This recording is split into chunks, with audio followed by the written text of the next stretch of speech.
Welcome to another episode of Life Stories at Marty.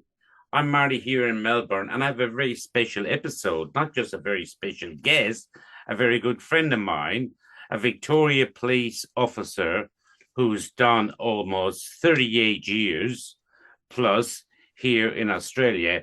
And we're going to have a chat basically. And I call him, his name, Stephen Woods, but Woody, I call him as fondly as he's known, as you can tell.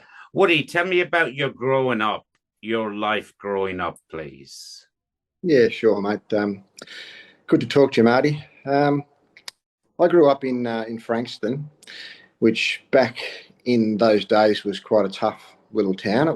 Wasn't any full of rich people. It was full of poor people actually, and those people really had to work hard. My parents both worked very hard to give us kids a good life. I've got two sisters. And mum and dad, they've been together. Well, they're in their 80s now. They're still living, and they've been together 60 years. So I learnt a lot about loyalty. I learned a lot about relationships watching mum and dad. But it was tough. They both worked, and they both put food on the table. We weren't doing overseas holidays or anything like that, but they gave us a great life, and we always had a holiday. We always played out in the street with other kids, and we were working from a very young age, and I learned a very good work ethic from my parents as well. And what was your school life like, Woody? Yeah, school. I went to the local school, Kringle High School, or Kringle Primary, then Kringle High. I wasn't a great student. My marks were always average. If I got a C back then, I was pretty happy. I think I actually repeated one year. I didn't pass a year, so I repeated a year. So I wasn't the smartest person, but I learned a lot of life skills and smarter in other ways. Yeah, and just going into it, if you can dovetail, but I'm going to start with is what made you join the police force? And you've had a very successful career, as people can read on the front. And also, if you can dovetail in that, you met your beautiful wife, Robin, and I know you have two beautiful girls. So if you want to just go into that for our listeners, please. Yeah, sure. Joined the police force. I really had no idea what I wanted to do. Mum and Dad wanted me to go to university and study accounting, which I started, and I was terribly bored. I wanted to do something a little bit different. I wanted to work outdoors. I wanted to work with people. And from a very young age, I always liked to help people. So I thought, well, I might try the police force. There's no other relatives in the police force, no other friends in the police force. There was nothing pushing me in that direction. I just made the decision one day that I would join. I applied. I applied at 18. I got knocked back because I didn't have any life skills. And I was told, you need to go and do a job for 12 months, learn some life skills and then reapply. And I said, well, what job should I do? And they said something around trust. Go and work with money. Go and work in a bank. Don't steal any. And from there, if you have some sort of trust and you get good references, we'll take you. So I joined the National Australia Bank for 1 year. I didn't steal any money. Some people that I work with did and ended up going to jail. So I actually learned quite from a young age, what trust was and what was required to join the police force. And then on my second attempt, I was taken straight in at 19 years old. So very young to join the police force. So, yeah, I was in the police force for... And how did you find, if I can just interrupt for a second, what was like your first week or your 6 weeks or your 6 months? Obviously there's a lot going on in your head, but doing all of that. And did you have doubts 6 months in, or did you feel, yes, this is what I want to do? To be honest, I had doubts in the academy. Just the way the academy was run back in 1987 is a lot different to the way it's run today. It was quite tough. Our instructors were tough. The expectations were tough. You were on parade every morning where you had your uniform checked. You did fatigues. You had to clean up the yards. You had to make sure your bed was clean. You had room inspections. You had marching. It was all quite military and quite authoritarian. Our physical sessions, our boxing and wrestling, that was fair income. Our instructors, I know their names. I still remember their names. They never held back. We won't mention any names on the show. No, definitely not. However, what they taught me back then in the academy, at the time, I didn't know what I'd done. I thought I'd join the army. But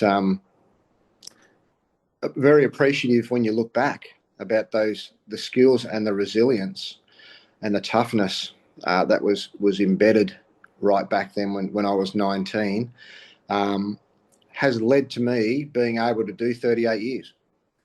Without that mental and physical toughness and resilience way back then, the way the academy was run, I don't think I would have lasted too long in the police force. So I had my doubts early. When I did my first week or month, it was totally different to what was in the academy. You got to help people. You saw people at their darkest days. You saw people at their lowest. It was just really good to be able to to help people who, as I say, were at their lowest. They couldn't get any lower. And Woody, you're talking about people's low, but I know you very well, but you work a shift, as they call it, for audience, but you work a shift, but did you carry that home at night time thinking about that person the way you're talking there? I didn't. No. No? Good. I didn't have time. Yeah. You were moving from one job to another.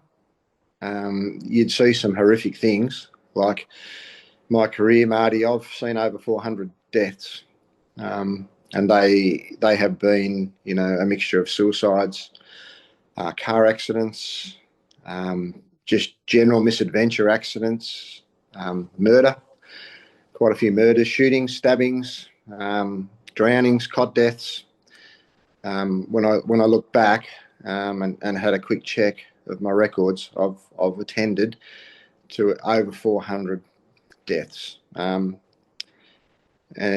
if I stopped to think about every single one of those, I would probably have some very serious mental health problems.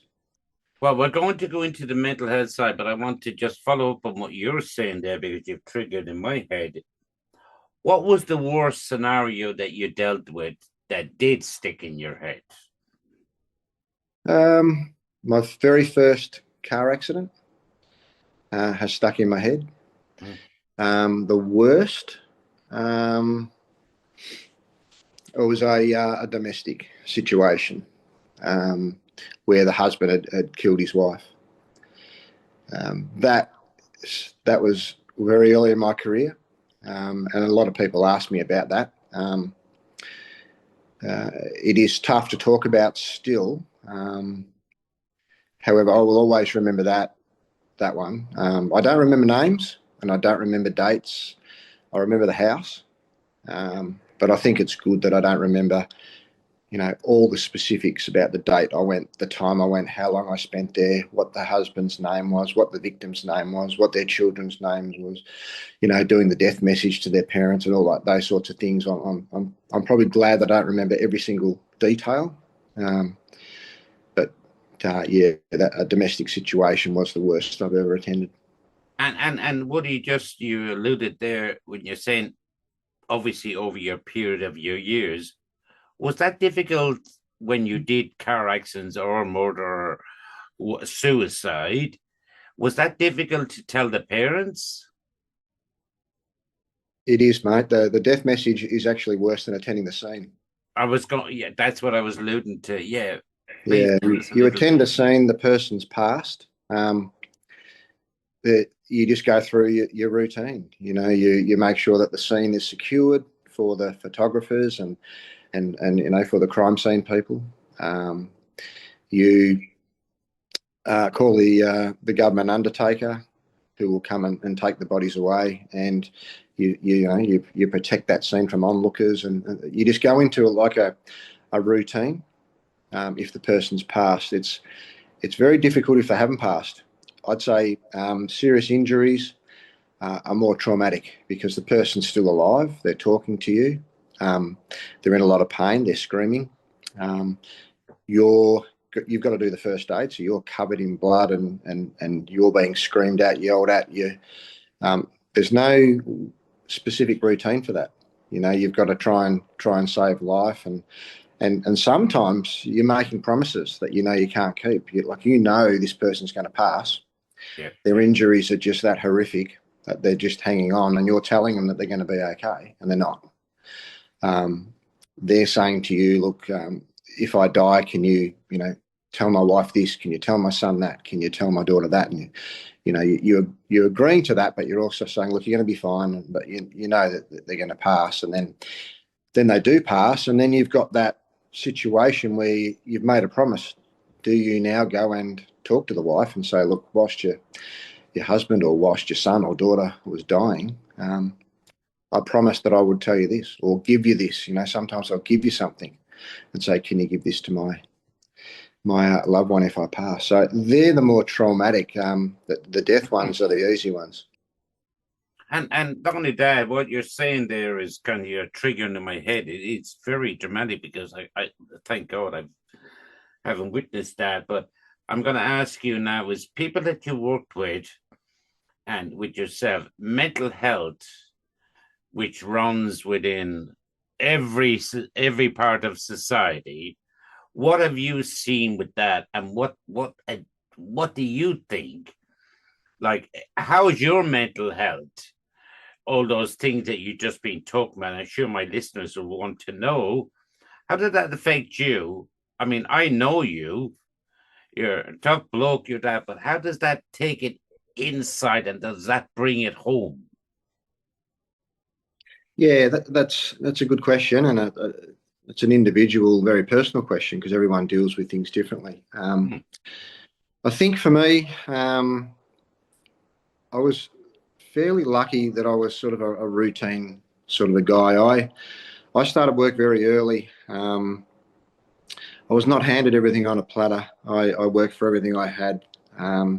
Played sport at a young age, in the rain, the mud. There was no phones, no socials.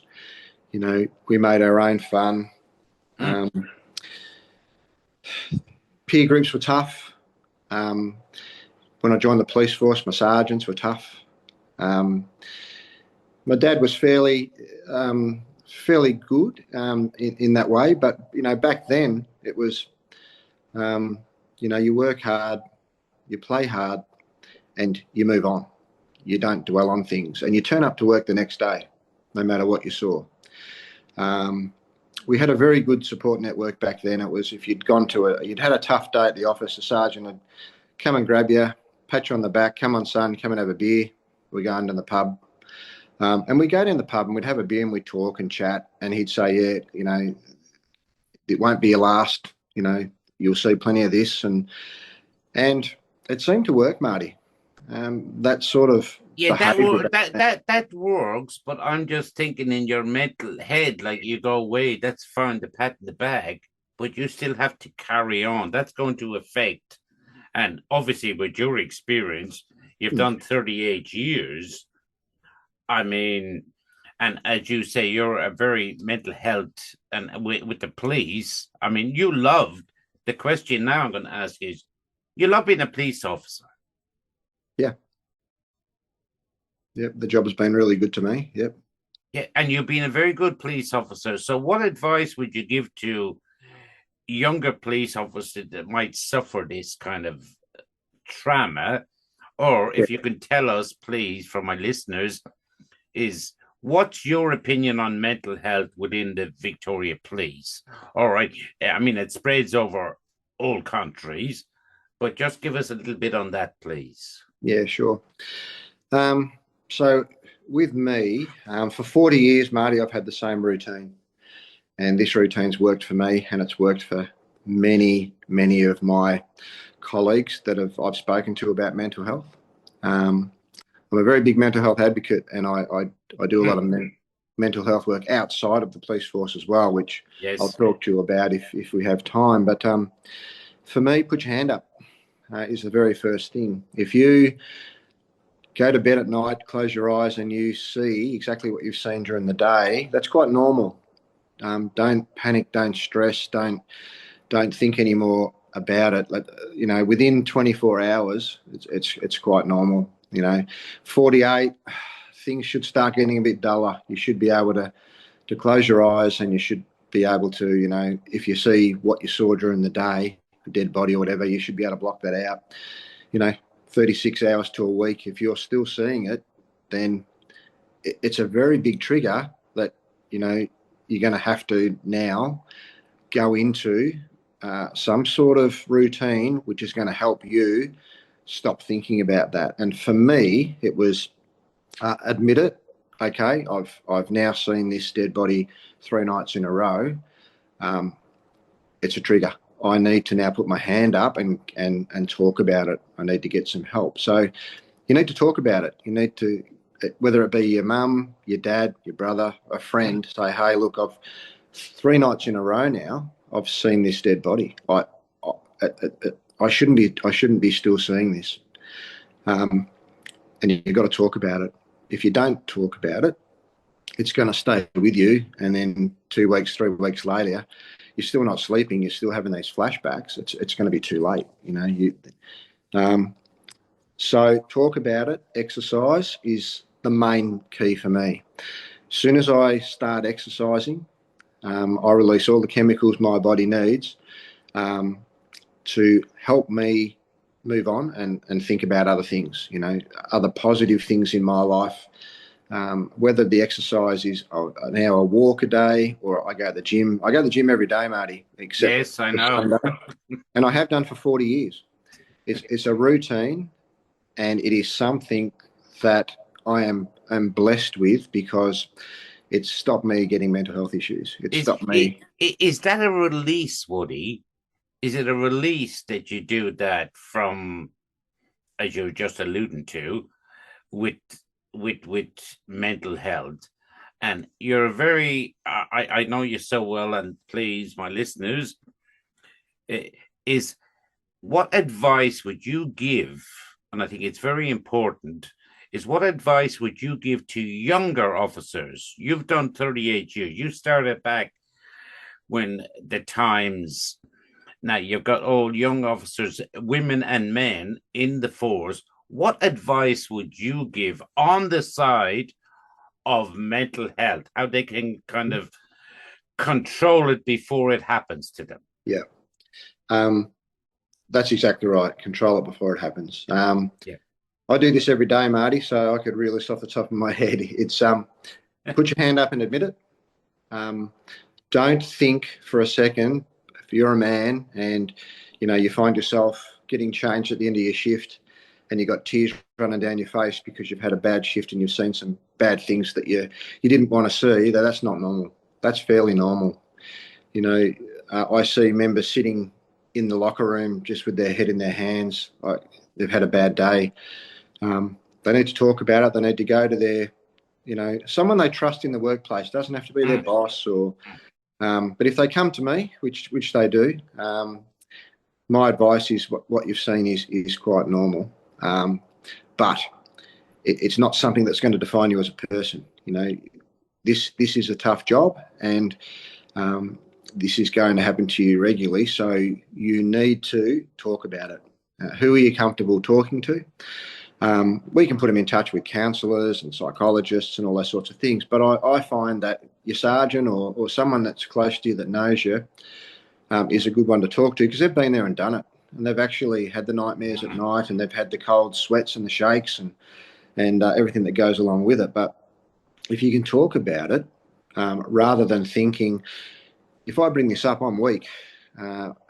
other men are going to laugh at me? What are the women going to think if I put my hand up and say, hey, look, that really affected me, and I cried, and no, but that's old school. It's very old school. It's not today's living. Like, today's living is, you go and see a mate, you talk to them. 9 times out of 10, that's all they need to do, and they don't have to help you. They don't have to give you advice. They just have to listen. If you can get it off your chest, um, put your hand up, talk about it, and exercise. That exercise is a world of peace. I don't go to the gym because I want, big muscles and to look good. I actually have an hour or two to myself where I can listen to my music. I can wear myself out and get myself tired, ready for bed. Something positive in my life. I'm doing something that's good for myself. And that goes hand in hand with your diet. You are what you eat.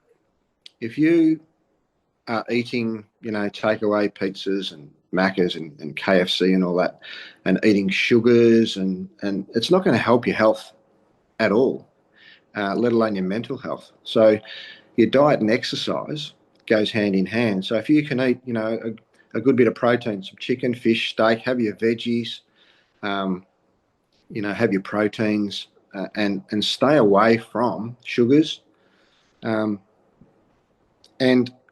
things that are just going to make you unhealthy. You will have a healthy Hold on, body. here's my McDonald's getting delivered. Yeah. But what you're saying, Woody, and this is why, is like mental health, and you just alluded to it there when you're saying, and this is one of the mottos we do, is lending our ears to give them their voices. And as you were saying, is let people, it doesn't matter if it's a mate, you don't have to go out drinking with them. You can go for a coffee, or you can go for a beer, but the one that's sitting over there in the corner on their own. But it's not just that. Lucky, we're very blessed with social media, is keeping in contact with the people that might be going through something. And I know you're very, you can spot things like myself, is you can see someone that needs help, but you have to ask in the right way and let them know. More to the point, and especially we're talking about police, is they're not alone. People think that they're the ones with the problem. They're not, unless you speak out and talk about it. Yep. And you did touch on a point there, Marty, which I was going to talk about next, is alcohol. Yes. If you're going to drown your pain in alcohol, it's just going to be there when the alcohol wears off. Alcohol's a depressant. Alcohol has its place in societies. It's for parties and, happiness and all that. But if you're going through depression, anxiety, PTSD, mental health, and you're drinking, it's just going to compound. It's just going to get worse. It's just masking it. You're masking. It's like putting a Band-Aid on, but when you wake up tomorrow, even after the drinking, you got to take the Band-Aid off, and you're back in the same. I'm picking up what you're putting down there. Yeah, but if you substitute that with exercise and diet, you're going to come good very, very quickly, and you are going to feel good, and you're going to have great physical health, which is going to then reflect on your mental health. But if you can't help yourself, how the hell are you going to be good to anyone else? Yeah. The next thing you got to do is talk to people about their hobbies.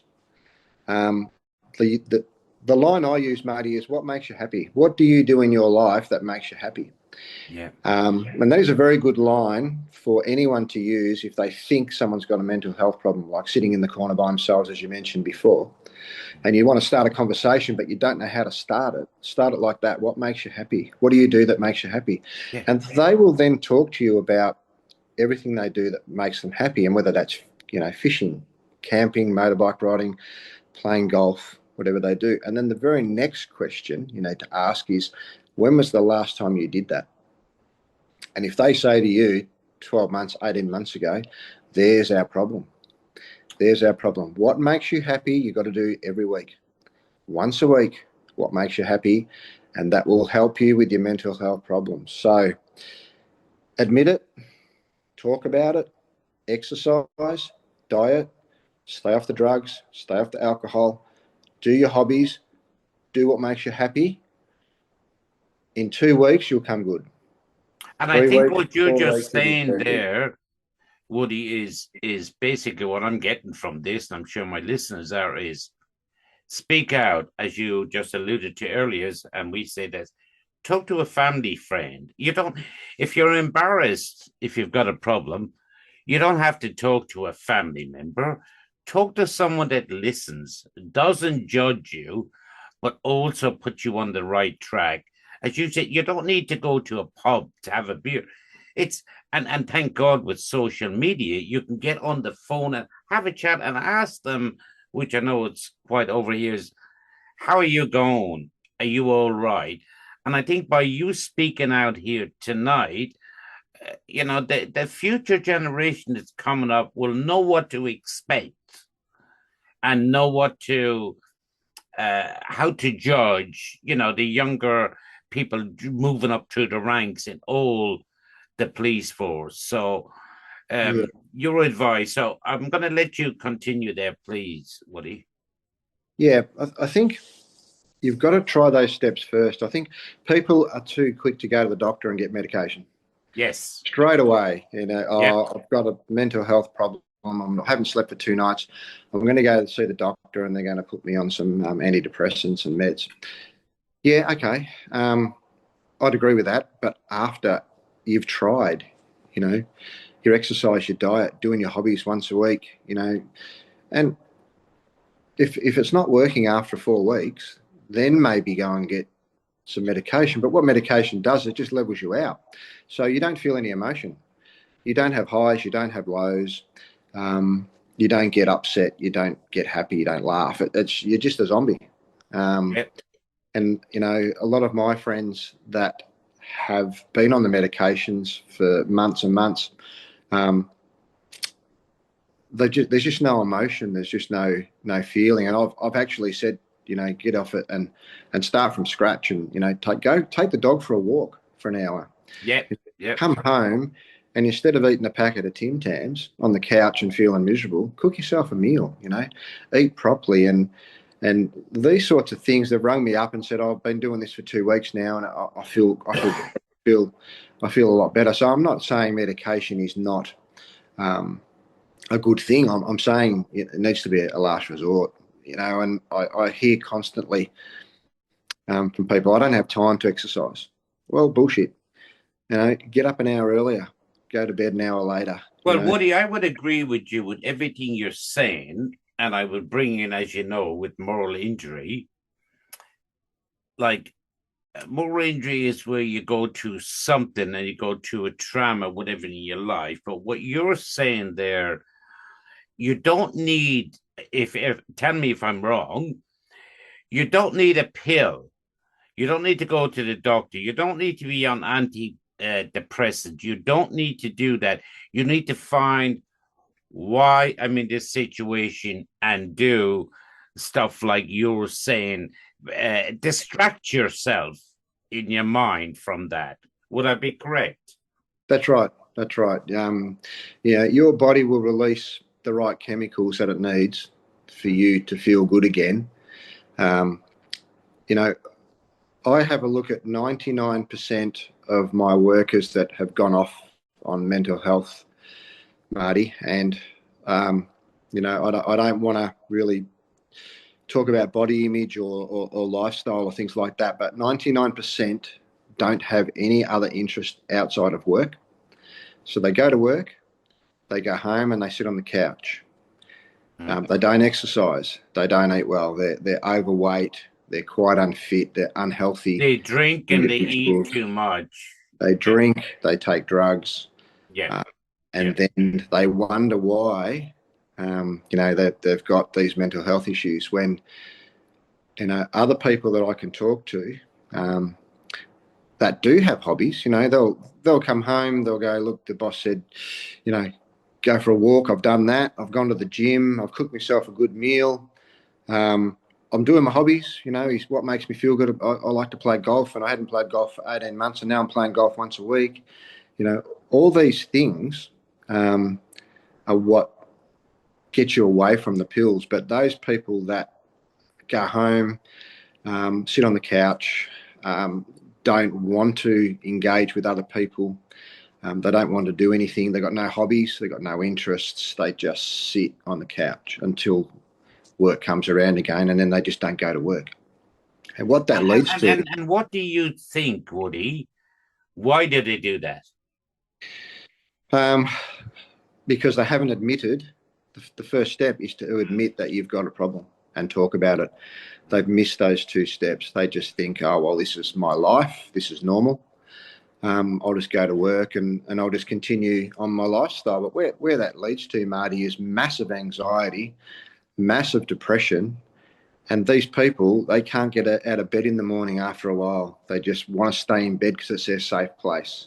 They don't want to have to engage with people. They don't want to have to, go to work. And their safe haven is their bed. And that's where they stay, and that's really, really hard to come back from there.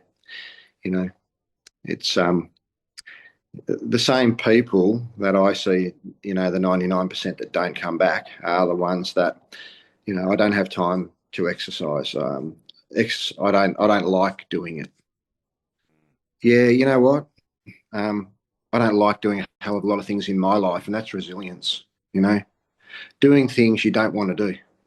That's where you get your resilience from. Too many times we hear today from the younger generations, I don't want to do that, and they don't do it.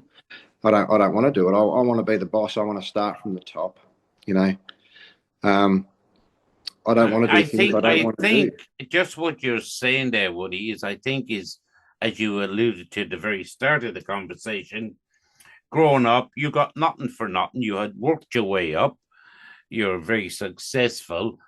And that's what people don't realize is, they can do that, but they get into this runt, as they get in there, like, especially as we're talking about police officers, and something happens. And you're very lucky, and I've known you're able to focus on it.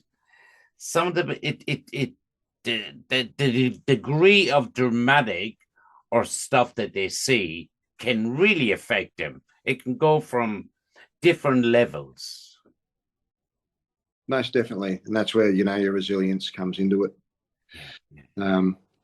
And, keeping busy. Like, I've always been at busy stations. You look at Dandenong, you look at Cranbourne, you look at Frankston, Narre Warren, St Kilda. Yeah. We moved from one job to the next.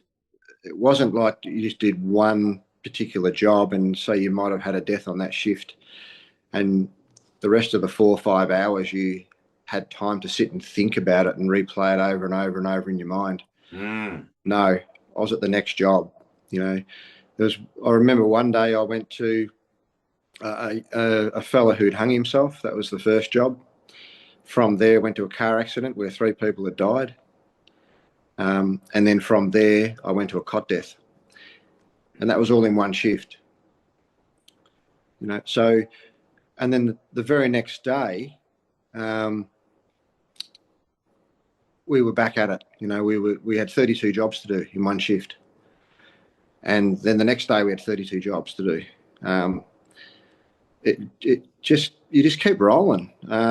But you said just what you're saying there, Woody, is how did you sleep that night? There's 3 incidents there in one day that I'm sure my listeners wouldn't even understand. They might get a headache in one day, but you got to deal with these 3 of them. How did you cope with that?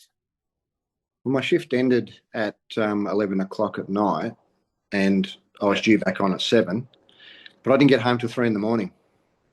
So I pretty much hit the bed. I didn't have time to, exercise and do what I would normally do. So I hit the pillow, and then the alarm was going off, mate. I was back within 4 hours. So you worked again and you worked through it. And then at the end of the week, as I said, your sergeant and your crew that you'd work with for that whole week, you'd go to the pub.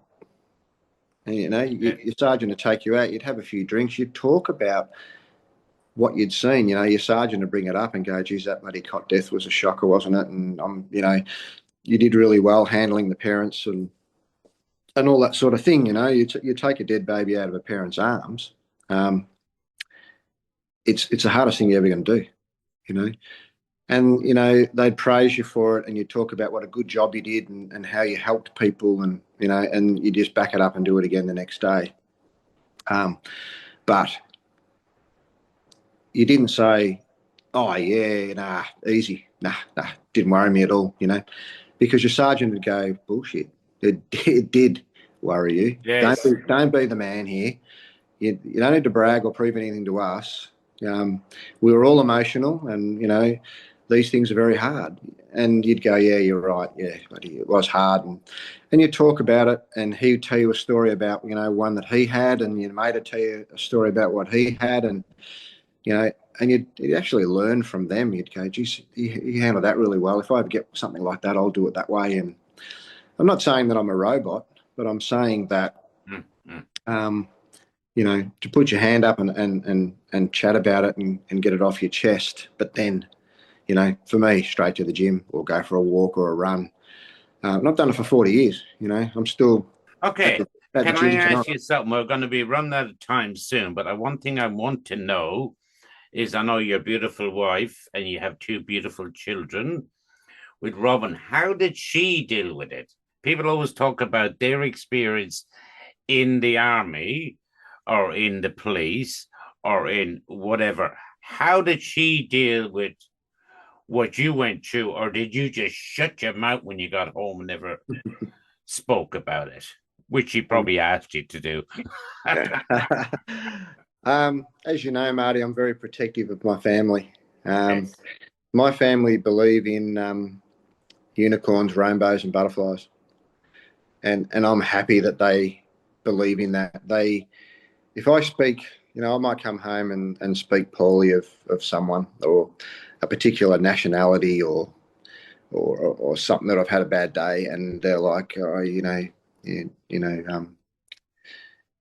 don't don't talk about people like that, and always be positive. My wife's a very positive person, Yep. and whenever I'm negative, she'll remind me that there's beautiful things in the world and better things that I could be talking about and thinking. So I protect her. I don't come home and tell her, we had an incident in the cells today where one of the girls that was in the cells, she stripped naked and she shit in the cells and smeared the shit all over the walls. And then one of the boys went in to help, but then she used the plastic knife off her plate that she'd eaten to stick it in her eye and cut her eye out. You know, Oh, this stuff happens. I don't go home and tell my wife that. She'll say, "How was your day?" And I'll say, "Yeah, it was a good day. Yeah, really good. We go in the gym." you lying bastard. And she'll say, "Yeah, let's go to the gym." And we'll do that. And my daughter, Kira, Yeah. she's very much a beautiful person that doesn't believe that this sort of bad happens in the world. So I could tell her about a lot of offenders from South Sudan that have gone and broken into people's houses and used machetes and stabbed people and stolen their cars and killed someone. And she'll say, why did you have to say they were from South Sudan? They could have been white people. Why do you always, um, why do you need to mention their race? So she's very much very anti anything about anything that's not white trash. Yeah, but the point is, what you're saying is the thing is, I know you very well. It's not about racism. It's about you coming home telling your story. And I just say, look, the podcast that we've just been talking, I hope people will listen to what you're saying because I know you're a mental health advocate, and I hope you'd come on the show with me. And you're a great friend, I must say. And Robin and your kids. You've done very well. Now I know you're finishing up soon. You're retiring, but I want you just to give one little bit of advice, which I said earlier, but the new recruits coming in from an experienced man already, what you've said, what advice would you give? Pretend you're looking at one student that's going in to join the police force. My advice to them is don't use mental health as an excuse, because we have a lot of people that will do the wrong thing, and they'll say, "Oh yeah, I'm sorry, it was mental health." It's just a throwaway line. Don't use it as a throwaway line, because it's a very serious issue, and we don't want the people. We hear it every day in court. Someone's committed the most horrendous crimes, and the first thing their lawyer will say is he was suffering a mental health episode, trying to get a lower sentence or a lower penalty or a not guilty verdict. So it can be used as a throwaway line. So let's not use it as a throwaway line. Let's actually have a think. And if you've just been an arsehole for the day, put your hand up and say, "I apologise for being a dick." Mental health is a serious issue, and we need to get it right. We need to really work on those ones that need it. So, straight away, admit that you do have an issue. Admit that you have seen things and you're not coping. Let's talk about it. Let's get the exercise happening. Let's get the diet right. Stay off the piss. Stay off the drugs. Talk to me about your hobbies. Let's get back doing those, what you like to do. And let's not, jump straight into psychologists and counsellors and medication, and you'll have a mental health plan in a couple of minutes. Let's do the basics first, and then if it's still not working, then we'll go get some professional help. Well, Woody, my friend, love you, and thank you very much. That was a more educational, I would say to my listeners, educational podcast, and I hope people will put your details at the front of it. And I'd like to thank all our listeners here in Australia and all over the world. Go for this podcast, goes to moralinjuryinternational.com, moralinjuryinternational.com. And Woody, it's been a pleasure. I could have gone on for another 2 hours, but you know what I'm like. But I hope, and I need to finish off with this, is I know Woody so well, is by you speaking out just tonight, you will help a lot of people and educate them in this, as you alluded to earlier, is don't live in silence. Talk about it, whether it's a mate or whatever. So, Woody, thank you so much for coming on the show. I really appreciate it. No worries, Marty. Hopefully we'll do another podcast where I'll tell you what I do outside of work with a men's health group, with our motorbike riding, going away camping and introducing them to other guys and all that sort of thing. Because unfortunately, suicide, the highest rates are men between 35 and 50. So I do a lot of work with those guys as well. Well, what we'll do is, Woody, on the start of this, on the description, we will put up the link to your website, and to make sure that people can, and you're so correct, my situation, but suicide, people need to speak out, and it does happen too often, and we're probably the lucky ones that skipped it, as in with men. But whatever, we're going to put up the front of this show is all the contacts that people can contact you, and not just in Australia, from all over the world. So listen, thank you for tonight. Go to moralinjuryinternational.com. Woody, love you, buddy. Thanks, Marty. See you, mate. Cheers, mate. Bye.